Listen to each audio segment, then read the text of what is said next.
Yo, back once again. This is a special edition Pocket Horror Show with your man, the Pocketman, Twin Weasel. We got my main man, Skiffles, special guest. We're going to run through the top 10 most underground G-Funk era songs.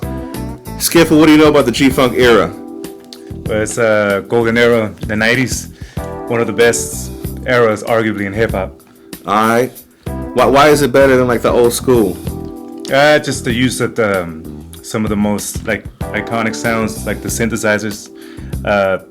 It kind of bred a music that was almost made for barbecuing, just driving. Now, did it come out of the West Coast? Is it a West Coast thing? I would say so, yes. Yeah. I know Above the Law was one of the ones that claimed to have brought it out to the forefront, but I think, in my opinion, Dr. Dre was the one that really set it off. All right, well, let's get into it, man. We're going to run through our picks of the top 10 underground G-Funk. I know if your favorite's not on the list, it's because you're not underground enough.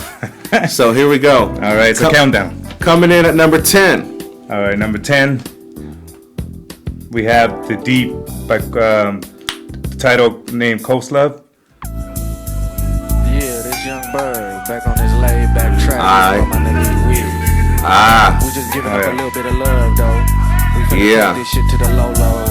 I'm feeling this one. Here to the tip top. And I can't forget about my young nigga Mancho from the Four Corner block. Then we gon' put it all in the mix and take this shit nationwide. Cause we gotta get ours in the 9-5. I'm feeling this one, dog. Alright, I got the D on the creek. It's all to the good. Oh, snap. So the D.E.E.P, man, from what I know, straight out of Carson, the South Bay? Yes, they actually are out of Carson. This album came out in 1995. It's an album called Parlay, and production was I don't know if you know the legendary Paris from Oakland. Paris from Oakland? No, yes. I didn't. Yes, that's the guy that actually produced this particularly this track. Did he also do like MC Hammer and those guys from? Yeah, he did a few tracks from them too. MC Hammer then? Yeah, and RBL? I'm not sure, but I know he did a lot of production for those guys up north. Rapping Forte? Perhaps, yeah. All right. Yeah. Did they go to Carson High, the D? Supposedly, yeah. I know on some of the tracks they mentioned a lot of the local area, Delamo, Carson, Long Beach, the whole area, the whole South Bay. Because I'm from Carson High. I went to Carson. You went to Carson High too? Or? No, I actually went to Narbonne. Oh, snap. Yes, Harbor City. My bad. Next time we'll do top 10 G-Funk out of Narbonne, Harbor City area. Hell yes. So, no, that's number 10. If y'all never heard about it, check out the D.E.E.P. What's the name of that album again? The album's name is Parlay. Parlay. Yeah, it's 1995. Coming in at number 9, we got one of the Laker legends from the 90s. Oh, yes. Mr. Cedric Ceballos featuring Warren G. The name is Blow On. I used to call him Cedric Ceballos. Maybe that's what it is. Yeah. I don't think she was Dominican. Dude. I think it was black dude. Cedric Ceballos. Yeah, so this actually came out in 1994, and it was off a compilation. The name album is B-Ball's Best Kept Secret compilation. I got the formula, I'm mixing up the brew. Take the 40 to the head, now what you gonna do? Do straight is in effect, like he don't sweat. Don't need to break the neck, flow on. Yo, was that produced by Warren G? Yes. Dang. Yeah, Warren G did this production. And matter of fact, this album is actually a compilation with a lot of basketball players. Yeah. I remember with a kid, Jason Kidd had a pretty smooth track. He also did, yes. And then Shaq tried to do it, but it just fell pretty short. Shaq was pretty dope. Like he was an MC. Yeah, but didn't have like smooth delivery like these guys did. All right, so in my opinion, he wasn't G-Funk enough. Not enough. Yeah. He had what did Shaq have? He had like What's Up Doc. Yeah. And he was legit, but yeah, I would consider him G-Funk, but he had his own little basketball hip hop style. Right. So this is Cedric Ceballos, man, and Warren G production. Did Warren G put the beat down? Like he actually did the whole. Yeah, the whole production. All right. Yeah, pretty smooth. It's like 3 into the 2 Oh. and 2 into the 1. Big baller 23 and my job ain't done. I get started like the Dang. like Shaquille. Well, you think you heard my best? See, pretty good stuff though. Yeah, you think you heard it all, man. You think you know all the G-Funk, but Too much to mention now. Yeah. Dude, this is like cruise. This is when they used to play in the Great Western Forum in Inglewood too. They were a lot more gangster back then. The Lakers were, man. Yeah. Playing at Inglewood. What is Cedric? Is he like out of Compton or where is he from? That I'm not sure. Yeah. Yeah, I don't think. Yeah, we didn't check his Wikipedia on that one. Wikipedia. We need to get more information on him. Yeah. But no, this is a hitter, man. This is a banger right here. Oh yeah. West Coast banging. All right. So let's now move on. Number 8, we got Folsom from Long Beach. Name of the album is called Perfection. It came out in 1996. Man, I don't even know nothing about Folsom. Yeah. I'm feeling this one. Now if my memory's correct, then I'ma take you back. Dang. Through the past, but it's more than that. As we break it down to you from beginning to end. Alright, see that wah-wah guitar? Yeah. That's G-Funk. And that little ding, that bell, that flexitone. Yes. This has all the elements of a G-Funk classic. Oh yeah. Down to the hook. The female vocals on the hook. Oh, it's classic for any G-Funk. It says Folsom is actually two particular artists, T.E.E.P and Eminem stuff. Okay. Yes, and they also got a third guy named DJ Glaze, which is the one that handled all the production. And where they at? Where out of? Out of Long Beach, Oh, California. that's right. You said Long Beach. Yeah. A lot of G-Funk out of Long Beach. A lot of yes. So, oh damn. Yeah, that female harmonized hook. Yeah. You know, the thing about G-Funk, what makes it different too than any other rap, I think, is they kind of sing their flows. It's not just like a straight up like you're just not rapping and saying, they're actually kind of singing it a little bit. Yeah, a lot of melody. Melody, yeah. Yeah. On contrary to like the East Coast, which was a lot of freestyling style and very raw, versus this more laid back. You had a lot of artists just kind of just flowing smoothly, and then they will have the harmony in the hooks.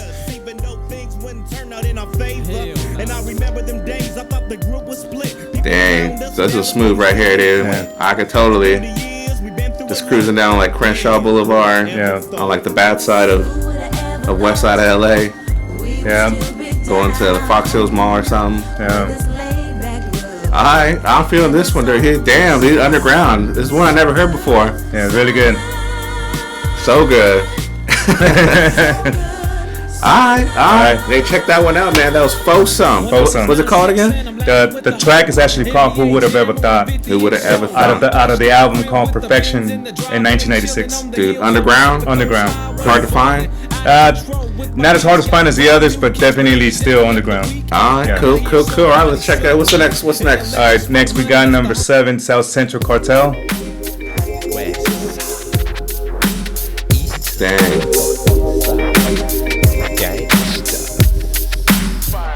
Who banging like a G, ready to ride and regulate it all. Dipping is essential in the sea when I'm mad dog. The cat he say, understand we mob like the Nazis. Two niggas are putting it down, call us the Twin John. God, So who is South Central Cartel? So South Central Cartel is actually two guys. It's Havoc and Prodigy, and they're often confused with Havoc and Prodigy from Mobb Deep. But this is the West Coast Havoc and Prodigy. They're confused with Mobb Deep? Like someone confuses us? Yeah, like because like, they actually. I've never heard of either of them. I don't know what to confuse them of. Yeah, just the name itself, because Havoc and Prodigy, they're the more known rap group by the name of Mobb Deep. Okay. And so when they hear Havoc and Prodigy, they usually think of the East Coast. But this is South Central Cartel. This album is called All Day Every Day, just like the track that we're playing. Title track then? Title track, yes. It came out in 1997. And where South Central Cartel, are they like South Central Riverside or South Central? South Central Los Angeles. All right, Los Angeles. All right. Yes, very good track. That's like the mecca of G-Funk. Like people make all the G-Funk artists around the world, they make a pilgrimage every year on Martin Luther King holiday to the South Central. Okay. To celebrate G-Funk. The G-Funk, yes. That's right. Damn, this is a smooth track right here. So shout outs to South Central Cartel, man. Are they still doing it? Are they still around? They're still doing stuff. And matter of fact, Havoc and Prodigy got their own projects, like by themselves. Because South Central Cartel is really a whole. It's like sort of like the equivalent of the Dog Pound. Alright. Where you got a bunch of people, not just Das and Corrupt, but you got Nate Dogg. Right. You got the East Side is just a whole entourage, and that's basically the equivalent to South Central Cartel. So it's a whole group of a bunch of dudes, and basically they actually do their own projects just by themselves, just named Havoc and Prodigy. Alright, Yeah. alright. Damn. So South Central Cartel, all day, every day. Check that one out. That's definitely a G-Funk hitter. All right, so next up we got coming in on number 6. We call LOL, Lord of the Lyrics. That's a dope name. Yes, this is called Summer Breeze. Already a G-Funk title right there. See, that bass line too, dude. Like, oh, snap.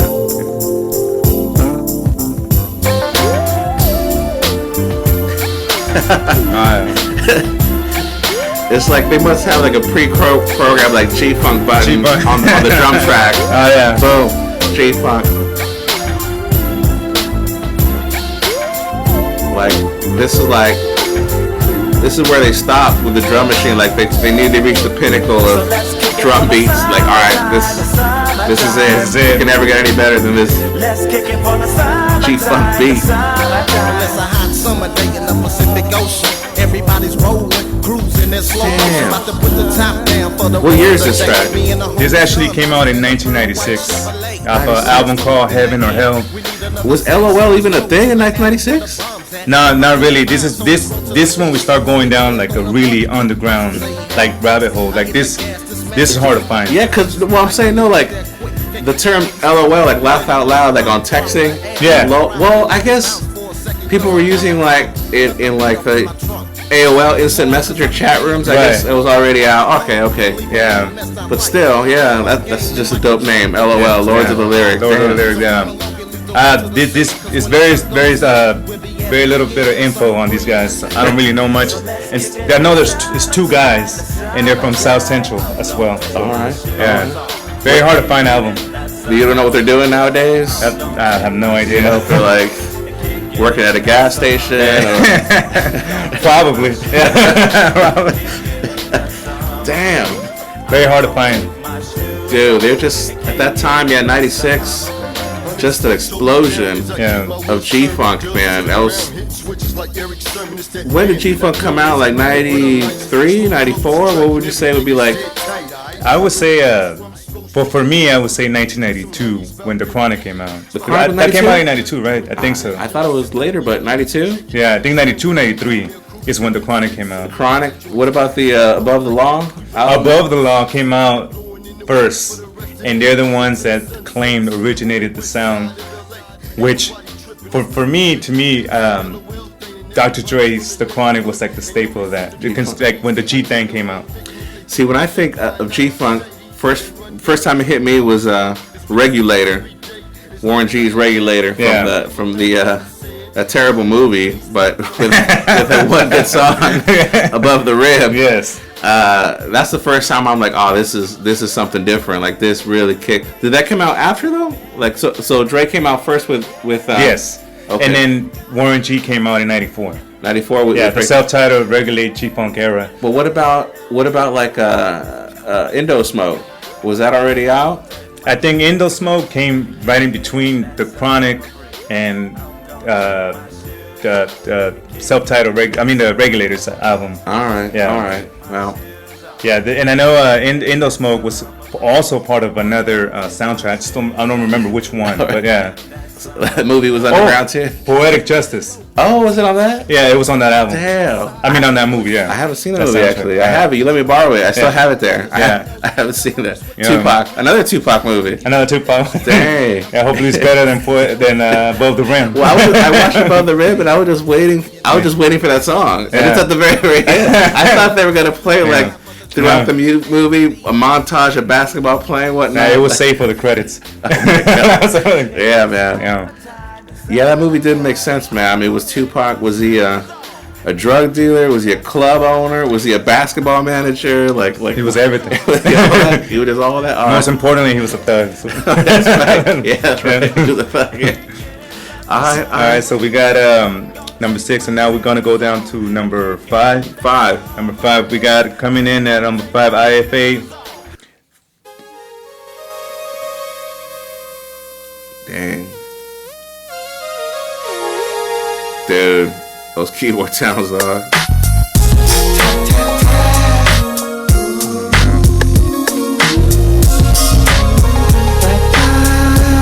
That little line is G Fontel. Now what you hear is not a track, it's Major Pal for your truck. It's bias, GF, it's the SOND. I'm coming with that OG funk. Yeah. It's like a That line is from Rick James, Mary Jane. It's like a jungle sometimes, it makes me wonder how my humps keep getting stronger, stronger, stronger. It's that OG funk, you know we got it going on. It's that OG funk, you know we got it going on. This actually is called OG Funk. It's a self-titled album. It's an international family affair. And it came out in 1997 out of Stockton, California. Stockton, California? Yeah. Damn. Yeah. Shout out to Stockton, man. I don't know anyone else came out of there. Dude, Oh, the only ones. that's like Northern Cali funk, man. Yeah. Dude, Northern Cali had a sound too, man. Very unique. Yeah. All of the area. And so IFA, that's International Family Affair. That's their name. That's their name. And the name of the album, so self-titled. Yeah. Came out in 1997. 97, dang. Yeah, I was 10th grade for me. This was too underground for me though, for sure. Dude, if I would have known this stuff was out, this is what I would have been into. Yeah. I think I listened to too much Bad Boy at the time. Yeah. It was on the radio. On the radio, yeah. Damn, that's a kicker right there, dude. What's on number 4, man? All right, we got number 4. We got Vontel. Yeah, I know this one. This get any radio play? Not that I know of.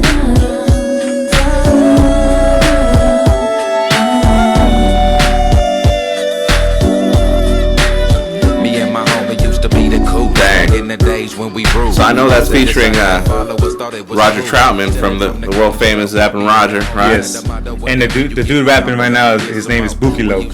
Bookie Loke. Yes. And So he's not Vontel. He's not Vontel. Vontel comes in the next verse. Oh, snap. Yeah. And this actually came out in 97, and the name of the album is called Vision of a Dream. Dude, strong year 97, dude. Yeah. A lot of good stuff came out in 97. Where are they from? They're actually from Arizona. Arizona. Shouts out to Arizona, dog. Yeah. And one of the production of this particular track, and including a lot of tracks on the album, is by DJ Battlecat, which is known for producing some of the best hits from West Coast. I didn't know Arizona was gangster back in the 90s. In the 90s. Like the Grand Canyon gangster? Yeah, Like, apparently. The G was for Grand Canyon funk.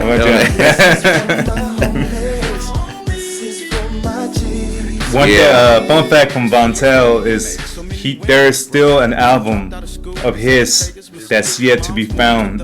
Oh shit! Yeah, it's pretty much a gem that every G-Funk hobbyist that collects albums of underground. That's like the holy grail. It's the holy grail of G-Funk. Yeah. Really? It's supposed to be called True to Life, and there's an actual song called Lounging.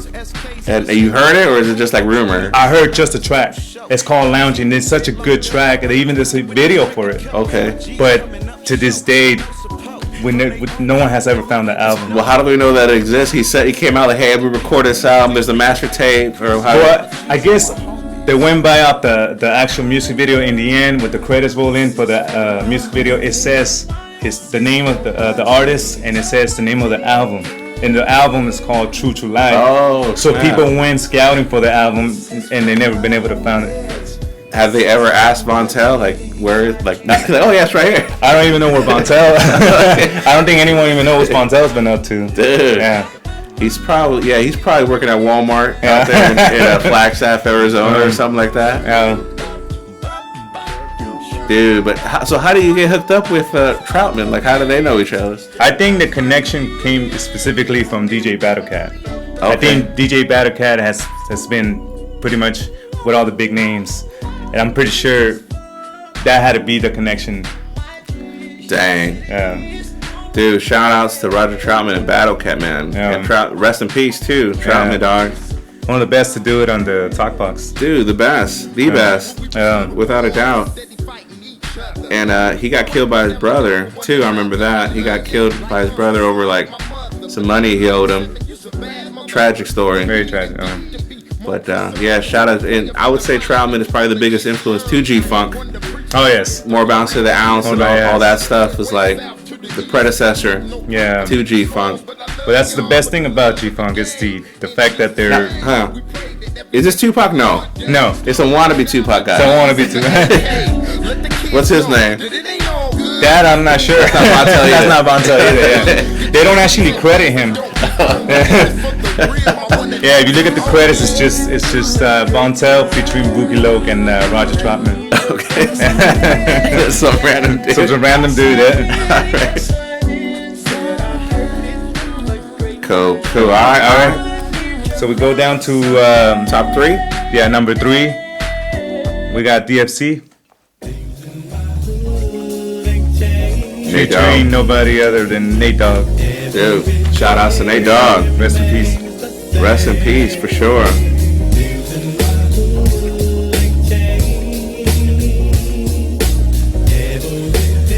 Dude, like anything Nate Dogg did, he made it gangster. Like, see, some melodies. Yeah. Yeah. Yeah, a lot of melody, a lot of rhythm. Talking about lowriders. Oh yeah. This actually came out in 1994 and it's produced by Warren G. Damn, early. Yeah. They actually coming out of Flint, Michigan. Yeah. So why didn't this hit, man? I have no idea. It didn't have a lot of potential. It had Nate. It had Warren G. Production, yes. And DFC, they were around. They were known. Yeah. They got a music video. They have a music video. Lowriders, barbecuing. Lowriders, 40 ounces. 40 ounces. Oh man. Dominoes. Yeah. Did everything. The whole recipe for G-Funk to the T.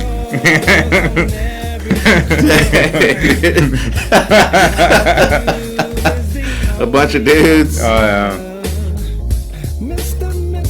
Oh my God! All right. That's a classic, man. Number 3. Number 3. So now we go down to number 2. Mr. X, Any Old Sunday. Yeah. And so you were telling me earlier. Oh, dude. So laid back. Yeah.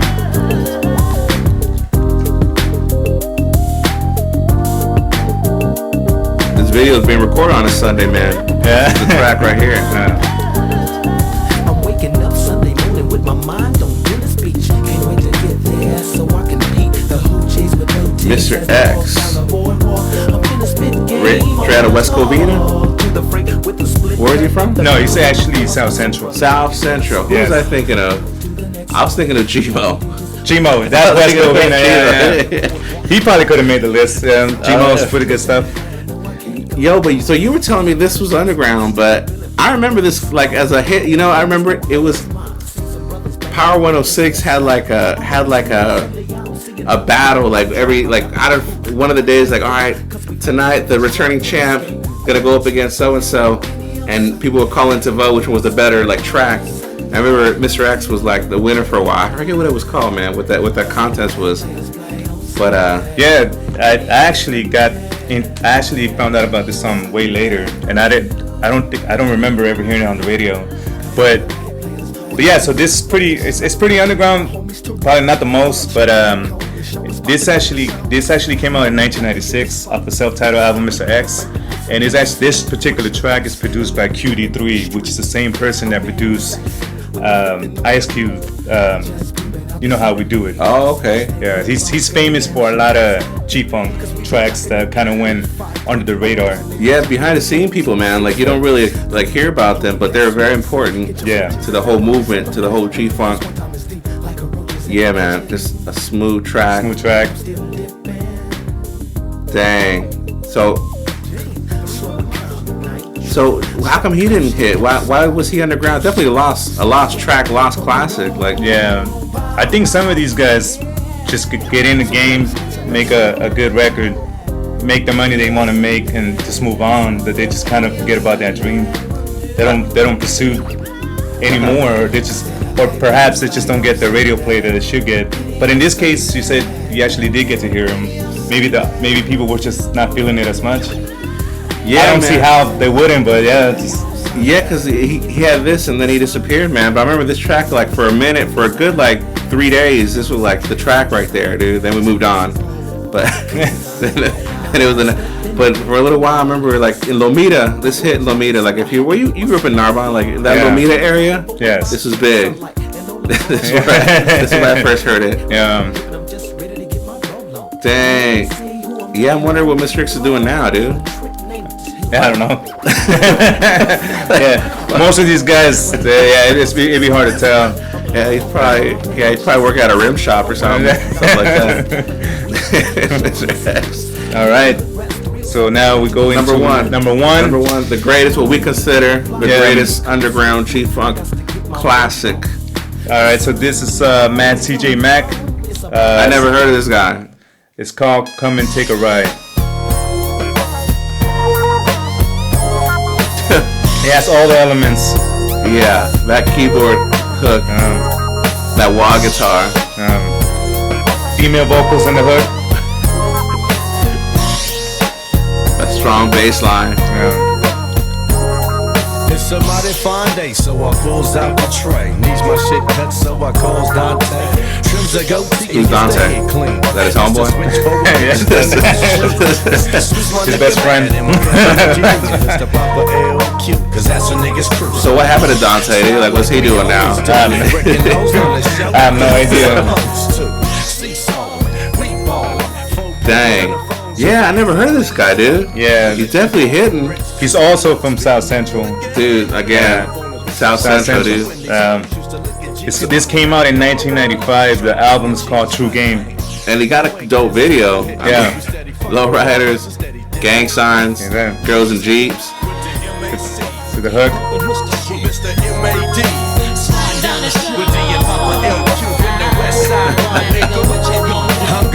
Who produced this one, dude? He actually makes his own production. Mad CJ Mack. His own production? Yeah. Oh, snap. Yeah, so he was like a DJ Quick kind of guy, but just not as big. Yeah. He actually is still doing music. Still doing music? Yeah. Not as good, but he's still doing music. G-Funk still or what? It's more like, G-Funk, West Coast. Dang. Yeah. And now he's just known as CJ Mack. He dropped the Mad out of it. Okay. He doesn't mad no more. He ain't mad no more. So just, Mellow CJ Mack. Mellow CJ, All right, dang. Talk about Crenshaw. Dang, man. Well, that's it, man. That's the top G-Funk tracks, top 10 underground. If y'all never heard this stuff, check it out, man. It's still worth going back to. I think it's the music sound is eternal. It's it's one of those sounds that it's just classic and never go away, never go out of style. What do you think, man? Yeah, I think it's the same thing. I mean, it's endless. I think people are gonna look back 20 years from now and still realize what a good era it was.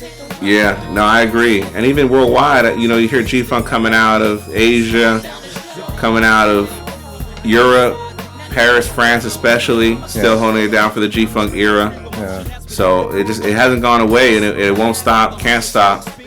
Till the casket drops. Yeah, man, till the wheels fall off. All right. All right. So anyway, that's it. That's the Pocket Heart Show, top 10 underground G-Funk, man. We'll catch you next time. Peace. Peace.